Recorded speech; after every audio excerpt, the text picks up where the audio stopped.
প্রিয় ভিউয়ার্স, আসসালামু আলাইকুম। Welcome to my channel. সবাই কেমন আছেন? আশা করি সবাই ভালো আছেন। আলহামদুলিল্লাহ, আমিও ভালো আছি। সুজির রসমালাই খেতে কিন্তু খুবই ভালো হয়, আর সেটা যদি বাসায় তৈরি করা যায় এবং তুলতুলে নরম হয় তাহলে তো আর কোনো কথাই নেই। দেখেছেন কতটা নরম হয়েছে এটা। আর আজকে এই রেসিপিটি আমি আপনাদের সাথে শেয়ার করব। চলুন তাহলে শুরু করা যাক।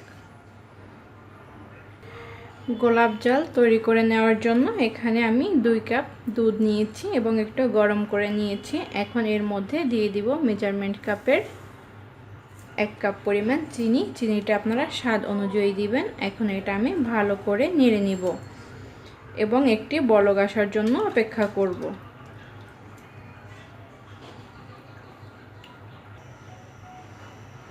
দুধের মধ্যে বলক চলে এসেছে। এখন এর মধ্যে আমি এই মেজারমেন্ট কাপের 1.5 কাপ পরিমাণ সুজি দিব এবং অল্প অল্প দিব এবং নাড়তে থাকবো যেন দলা পেকে না যায়।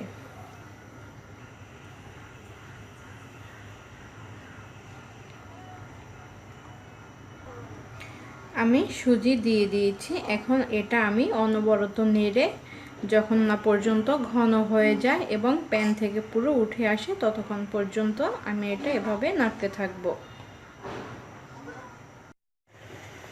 সুজিটা এখন ফুটতে শুরু করেছে। এখন আমি এটা অনবরত নাড়তে থাকব।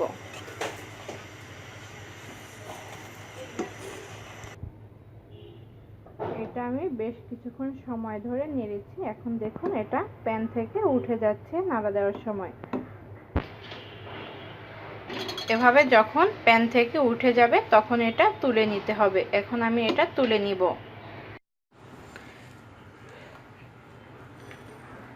এখন আমি এটা তুলে ঠান্ডা করে নেব।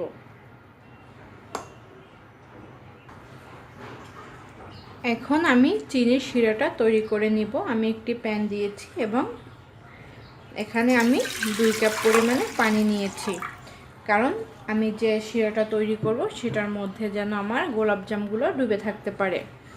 এখন আমি এই মেজারমেন্ট কাপের 2 কাপ চিনি দিয়ে দিচ্ছি।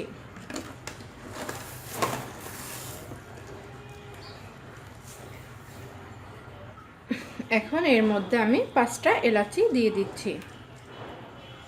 এখন আমি এটা শুধু একটি বলক না আসা পর্যন্ত অপেক্ষা করব এবং চিনিটা যেন গলে যায়। এই পানিটার মধ্যে বলক চলে এসেছে এবং আমার চিনিটা পুরোপুরি গলে গিয়েছে। এখন আমি এটা নামিয়ে ঠান্ডা করে নেব। আমি সুজির এই ডোটাকে ঠান্ডা করে নিয়েছি।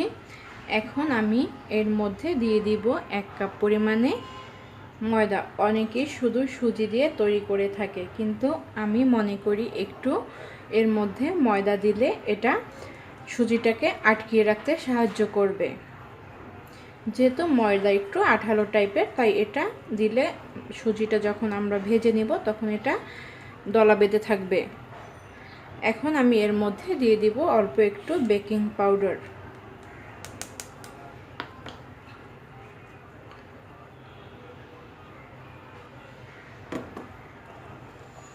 এখন আমি সব কিছু একটু ভালো করে মথে নিব।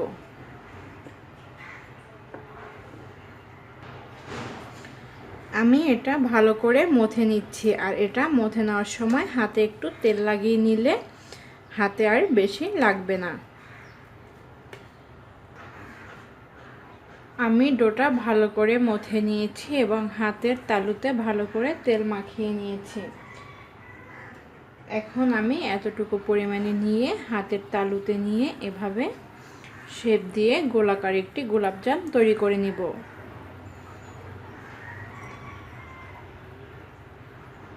এটা যখন আপনি তৈরি করবেন খেয়াল রাখতে হবে একটু ভালো করে চেপে চেপে দিতে হবে যেন এটার ভিতরে কোনো ফাঁকা না থাকে এবং ভেজে নেওয়ার সময় খুলে না যায়।